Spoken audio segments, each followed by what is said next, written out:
नमस्कार, मी यश बाबजे. तुम्हा सर्वांचं पुन्हा एकदा स्वागत करतो यश विथ पेट्सच्या चॅनलमध्ये. आपलं नवीनच चॅनल आहे. आपण सगळ्या डॉग्सबद्दल सगळ्यांची इन्फॉर्मेशन देणार आहेत. मोठे मोठे ब्रीडरकडे जाणार आहेत. असंच आज आपण एक परळीमध्ये आलो राज दादा यांच्याकडे. त्यांचं नाव राज जाधव आहे.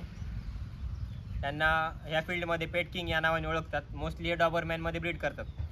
आणि आज आपण बघणार आहे डॉबरमॅनबद्दलच इन्फॉर्मेशन घेणार आहे. डॉबरमॅनमध्ये जे काही प्रकार आहेत, 2-3 प्रकार मला नोन आहेत. बाकीच्या अजून काही प्रश्न आहेत ते सगळे राजदादा थ्रू आपण क्लिअर करणार आहेत. त्यांच्याकडे एक युरोपियन डॉबरमॅन आहे, बरोबर दादा? हो, तो पण बघणार आहेत आपण. तर राजदादा, आपण पहिल्यांदा डॉबरमॅनबद्दल थोडी इन्फॉर्मेशन घेऊया, नंतर साहेबरावला घेऊया. आणि जे काय काय साहेबरावबद्दल आहे त्याबद्दल आपण नंतर चर्चा करूया. तर आम्हाला पहिल्यांदा डॉबरमॅन हा ब्रीड कसा आहे त्याच्याबद्दल थोडी इन्फॉर्मेशन द्या, नंतर मग आपण साहेबरावला व्हिडिओमध्ये घेऊ आपण. चालेल ना. तर डॉबरमॅनमध्ये काय माहिती का, बहुतांश वेळेस लोकांना फक्त एकच माहिती आहे, युरोपियन. आणि आपल्या भागात शक्यतो अमेरिकन तेवढं प्युअर नाही आहे. लोकांना होईल तेवढं बघण्यात येतं. जे डॉबरमॅन बघायला मिळतात ते अमेरिकन स्टँडर्डमध्ये असतात. तर लोकांना वाटतं की डॉबरमॅन एक सडपातळ कुत्रा आहे, ते कारवानसारखं वगैरे. इतर गावठी भाषेमध्ये लोक त्यांना कारवानसारखं एक कुत्रा समजतात. पण डॉबरमॅनमध्ये मुख्य असे 2 प्रकार आहेत डॉबरमॅनचे. फर्स्ट आहे युरोपियन डॉबरमॅन, दुसरा आहे अमेरिकन डॉबरमॅन. याच्यामध्ये फरक काय माहिती आहे का, युरोपियन डॉबरमॅन हा अमेरिकन डॉबरमॅनपेक्षा हेवी असतो. आणि युरोपियन डॉबरमॅन हा वर्किंग लाईनमध्ये येतो. अमेरिकन हा शो पर्पजसाठी बनवलेला आहे की शोमध्ये परफॉर्म करण्यासाठी तुमचं डॉग तेवढा बिहेवियरली किंवा टेम्परमेंटली तेवढा फोकस असला पाहिजे, त्यासाठी बनवलेला आहे. तो अमेरिकन डॉबरमॅन आहे. तर तो मालक जसं सांगतो करतो, स्टॅगला थांबणं करणं एकदम परफेक्टली करतो. गार्डिंगलाही काही इश्यू नाही, त्याचं गार्डिंग ही खूप छान करतो. दोघांचाही व्हॉइसचा आवाज, बाईट फोर्स सेम आहे. त्याच्या बाईट फोर्समध्ये वगैरे तेवढा फरक येत नाही. फरक येतो कुठं, कलर मार्किंगमध्ये. युरोपियनमध्ये जो टॅन कलर असतो पंजांचा, तो डार्कमध्ये असतो. आणि अमेरिकनमध्ये असतो तो लाईट कलरमध्ये असतो, टॅन कलर असतो तो. हा दोघांच्या कलरमधला फरक. आणि हेडमध्ये जर बघायला गेलं तुम्ही, युरोपियनचं थोडंसं हायवाला जो पोर्शन असतो तो असा दबदब थोडासा उंच असतो आणि हा पूर्ण ब्रॉड असतो पुढे समोरचा भाग. आणि अमेरिकनमध्ये लीन फेस येतो, लीन बॉडी येते. अमेरिकन तुम्हाला बहुतांश वेळेस मस्क्युलर मिळणार नाही. काही सध्या तयार करतायत एक्सरसाइज घेऊन वगैरे, पण जेवढी मोस्टली तर मिळणार नाही जेवढं तुम्हाला युरोपियन तगडा भेटेल तेवढा. पण लोकांना सवय काय झाली माहिती का, आजच्या घडीला प्रत्येकाला पाळायचं युरोपियन. बजेट आहे 5,000 10,000. तेवढं कधीच युरोपियन कोणीच देणार नाही आणि मिळणारही नाही. युरोपियन जर तुम्हाला घ्यायचं गेलं तो 50K प्लसच जाणार. त्याच्या 50,000 मिनिमम बजेट, 50,000 तुमचं बजेट पाहिजे. युरोपियन पाहिजे असेल तर ते पण तुम्हाला युरोपियन लाईन मिळेल. तुम्ही जसजसे त्याच्यामध्ये फरक कुठं पडणार, एक तर युरोपियन लाईन, युरोपियन प्लस त्याच्यामध्ये इम्पोर्ट. त्याच्यामध्ये जर एखादा इम्पोर्ट ॲनाबेल कलरमध्ये आला असेल, जो म्हणजे आपण रेड कलरमध्ये येतो, त्या कलरमध्ये असं आला असेल, तर त्याच्यामध्ये सुद्धा युरोपियनमध्ये तो कलर सहसा बघायलाच मिळत नाही. हा कलर येतो अमेरिकनमध्येच. तर त्याच्यामुळे तुम्हाला कमीत कमी जर घ्यायचं असेल तर 50% तुम्हाला युरोपियन लाईनचा मिळू शकतो. युरोपियन लाईन म्हणजे तिचे आजी आजोबा ती युरोपियन लाईनमध्ये असू शकतात, किंवा आईवडील त्यांचे ब्रीड इन इंडिया असू शकतात, ते भेटू शकतात. आणि जसजसं तुम्ही वाढत जाचाल तुम्हाला हेवी चेस्टवाला पाहिजे, त्याचं मजल पूर्ण स्ट्रॉंग पाहिजे. आता सगळ्यात फेमस हंटर नावाचा डॉग आहे, तो सध्या वर्ल्ड वाईड युरोपियनमध्ये फेमस आहे. आजचा डॉबरमॅन लवर असणारा माणूस त्याला हंटर माहीत नाही अशी गोष्टच नाही आहे. तर त्या लाईनचं पण आपल्या भारतामध्ये सध्या एक मेल आलेला आहे ब्राऊन कलरमध्येच. साऊथमध्ये मेल आहे तो, आता त्याची लवकरच ब्रीडिंग चालू करतील ते. तर हा फरक जातो प्राइसिंगमध्ये. अमेरिकनमध्ये पण असं नाही की अमेरिकन लगेच 5-10,000 मिळतं असं नाही.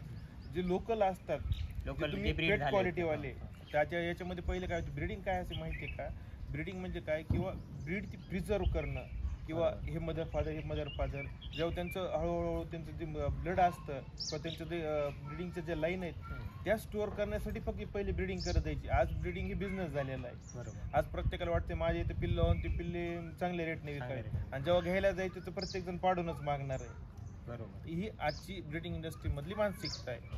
तर याच्यामध्ये तुम्ही करू शकतात, तुम्हाला करायचं तेवढं करू शकतात, फक्त तुमचं पर्स्पेक्टिव्ह स्पेशल पाहिजे.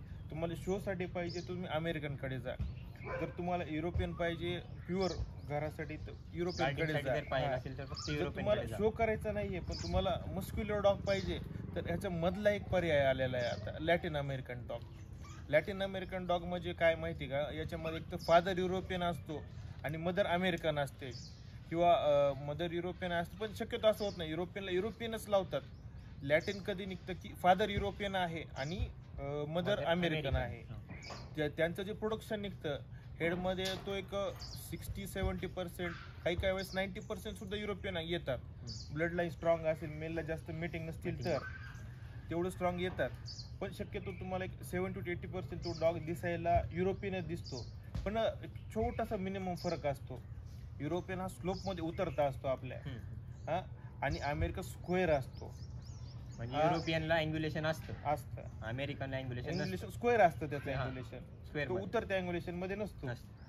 हा दोन्ही मधला फरक असतो. त्याच्यामध्ये स्क्वेअर पण तुम्हाला कधी मिळू शकतो आणि कधी अँग्युलेशन मध्ये सुद्धा मिळू शकतो, पण बहुतांश वेळेस तुम्हाला स्क्वेअरच मिळणार. आणि ते अमेरिकन पेक्षा हेवी दिसतात.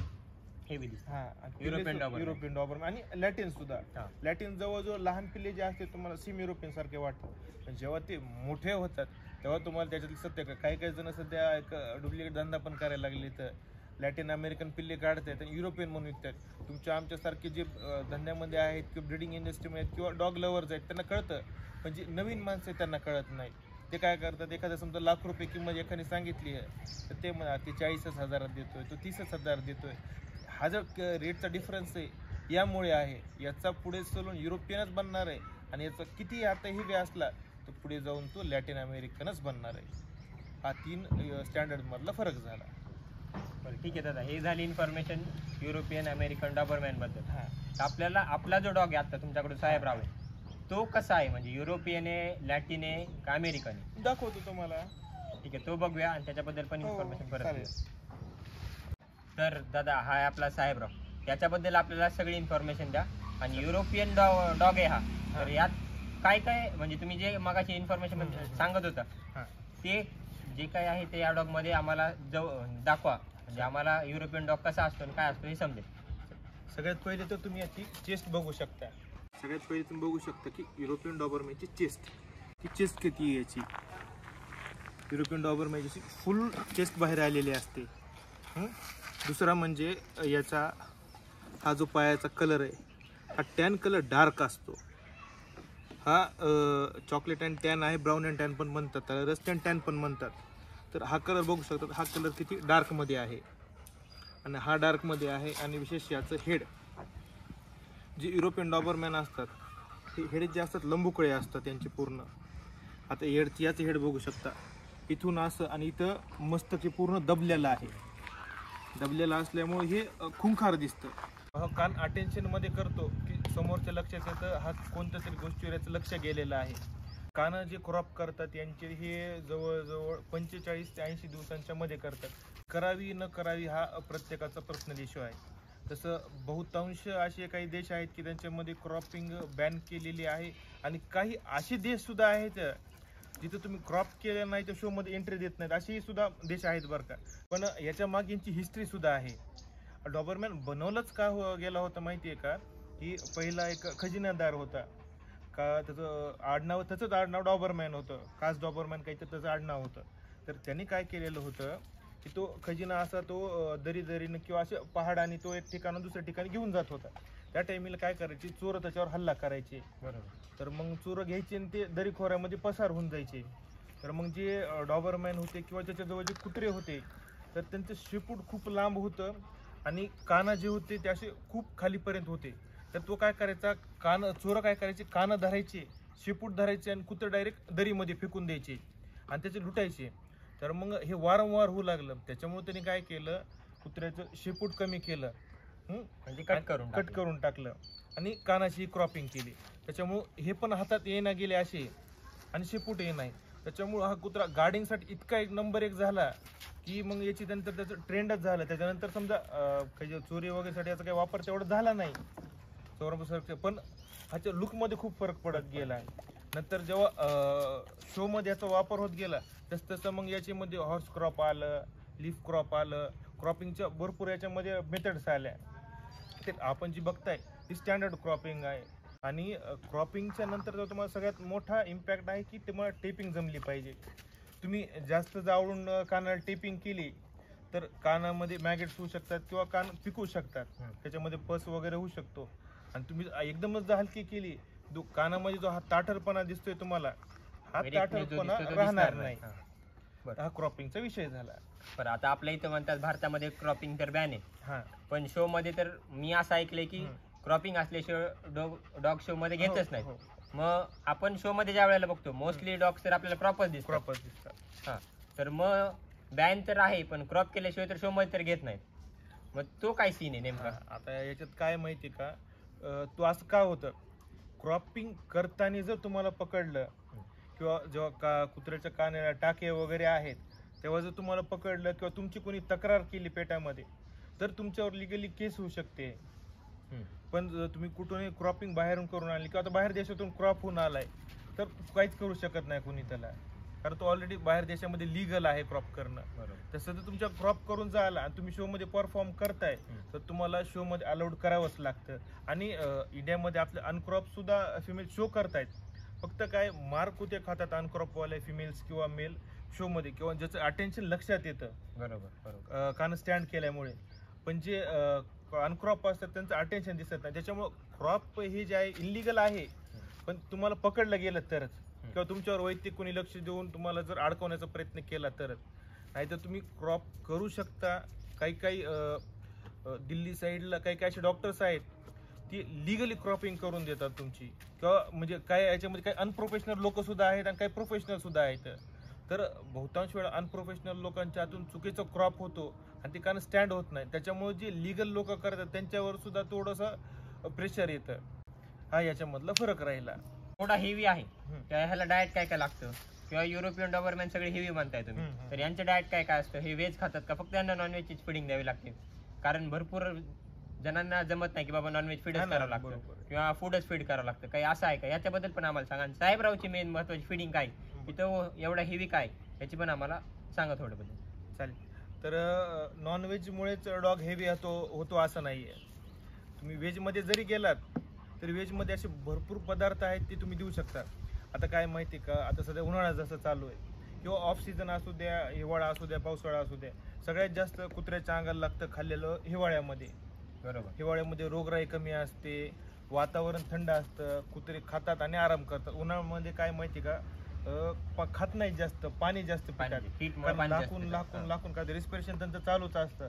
त्याच्यामुळे लाकून त्यांच्या तोंडा वाटत लाळ निघून जात, लाळे वाटत पाणी जाते. बरोबर. त्याच्यामुळे त्यांना डाएट मध्ये काय करायचं, उन्हाळ्यामध्ये होईल तेवढं ताक, दही हे द्यायचं, किंवा तुम्ही कच्ची लस्सी एक म्हणतात, किंवा त्याच्यामध्ये जास्त काही टाकायचं. तुम्हाला दही घ्यायचं आपलं मस्तपैकी थंडगार, ते फेटायचे, नॉर्मल चिमटभर त्याच्यामध्ये साखर टाकायची. आपल्या ह्युमन सारखी तुम्हाला फ्लेवर द्यायचं नाही, त्याला ना काहीच नाही. ती लस्सी तुम्ही देऊ शकता. आपण साहेबरोल ती लस्सी सकाळून देतो. नंतर 12-1 वाजता आपण काय करतो, त्याला होईल तेवढं जेव्हा ऊन वगैरे असतं तेव्हा होईल तेवढं आपण व्हेजचंच त्याला डाएट खायला देतो. सकाळून त्याला पनीर असतं, पनीरमध्ये आपण राईस सुद्धा मिक्स करून देतो, किंवा भरडा एक येतो त्याच्यामध्ये 5 कडधान्ये वेगवेगळे असतात, त्यांचं पूर्ण मिक्स भरडा आपण याला खाऊ घालतो. त्याने सुद्धा डायजेस्ट करायला सोपं पडतं. आणि संध्याकाळच्या वेळी आपण याला काय करतो, आपण नॉनव्हेज देतो. कारण नुसतंच कुत्रं काय माहिती का खाल्ल्यानं बनणार नाही. कुत्र्याला तुम्हाला रनिंग द्यावं लागेल, स्विमिंग द्यावं लागेल. जसे याची एक्सरसाइज होईल तशी याला भूक लागेल, हा थकेल, त्याच्यानंतर खाल्ल्याच्यानंतर आराम करेल. आता त्याची चेस्ट एवढी बाहेर काय, याला रनिंग आहे. रनिंगमुळे काय होतं, श्वासोश्वास जेव्हा एवढा मोठा घेतो आणि जेव्हा असं पळतो त्या टाइम ह्या दोन्हीच्या मुवमेंट्समुळं हा पार्टाचा बाहेर निघतो रनिंगमुळे. रनिंग केल्यामुळे घरी आल्याच्या नंतर हा पाणी पण भरपूर पितो. पाणी पिल्यामुळं हा डिहायड्रेट होत नाही, हायड्रेटेड राहतो. आणि तशीच त्याला भूक पण लागायला चालू होते.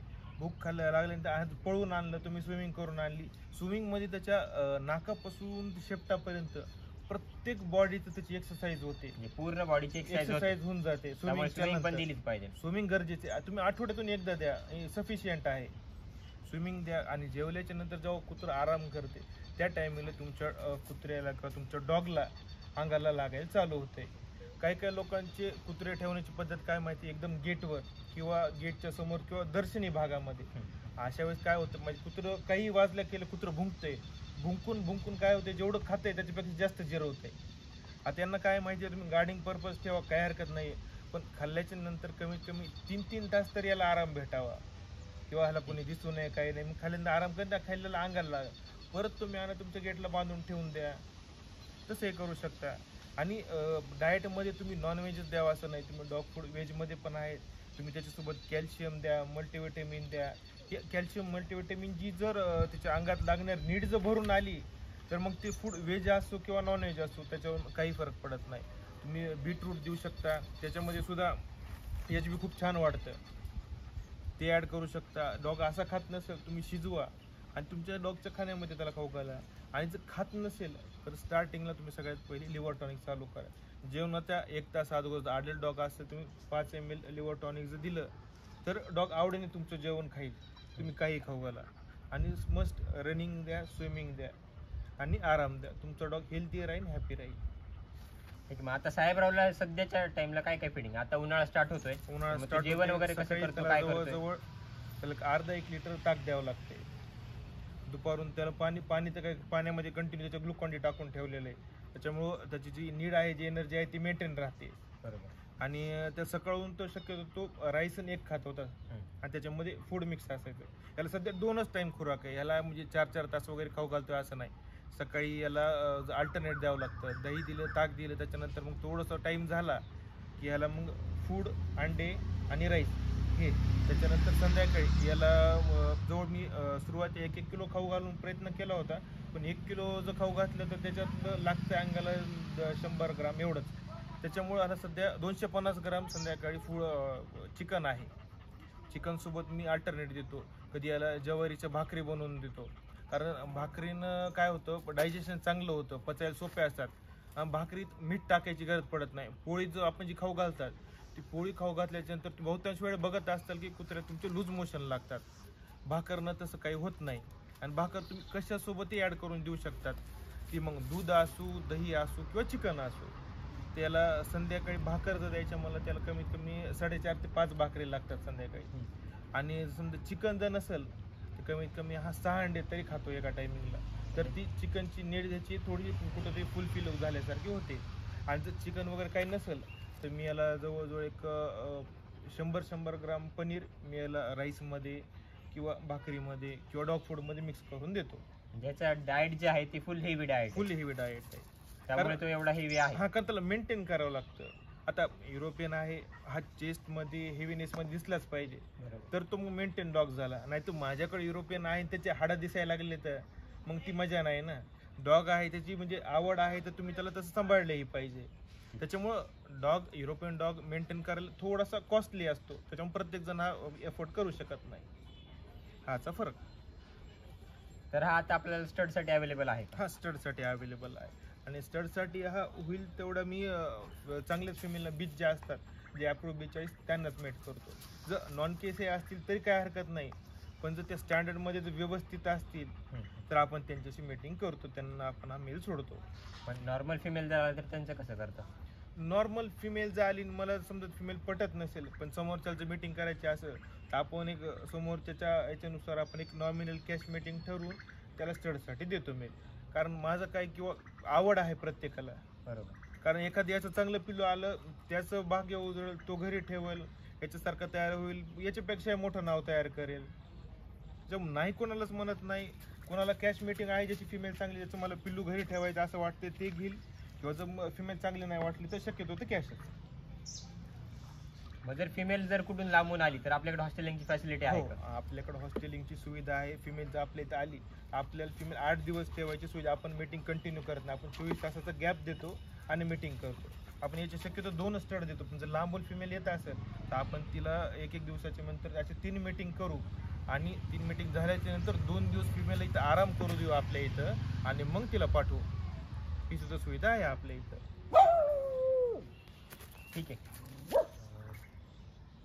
आपण पाहिलं साहेबराव कसा आहे तो. राजदादांनी पण आपल्याला खूप व्यवस्थित इन्फॉर्मेशन दिली. जर तुम्हाला साहेबरावबद्दल अजून काही इन्फॉर्मेशन पाहिजे असेल किंवा युरोपियन डॉबरमॅन, अमेरिकन डॉबरमॅनबद्दल जर काही इन्फॉर्मेशन पाहिजे असेल तर डिस्क्रिप्शनमध्ये मी राजदादाचा नंबर देतो, त्यांच्याशी कॉन्टॅक्ट करा. आणि जर याचे डॉबरमॅनचे पप्पीज वगैरे काही रिक्वायरमेंट असेल तुम्हाला तर तुम्ही मलाही कॉन्टॅक्ट करा किंवा राजादांनी जरी डायरेक्ट कॉन्टॅक्ट केला तरी चालेल. राजा तुम्ही तुमचा एकदा नंबर सांगा. 7620 320 733. ठीक आहे, हा राजादाचा नंबर आहे. डॉबरमॅनचे वगैरे कुठले पपीज जर तुम्हाला लागत असतील, शो क्वालिटीमध्ये जरी पपीज लागत असतील किंवा जर तुम्हाला पपीजला डॉग शोमध्ये शो करायचं आहे तसे जरी पपीज लागत असतील तर त्यांच्याकडे अवेलेबल असतात. सारखं त्यांना कॉन्टॅक्ट करा. भेटूया आपण नंतर. चला.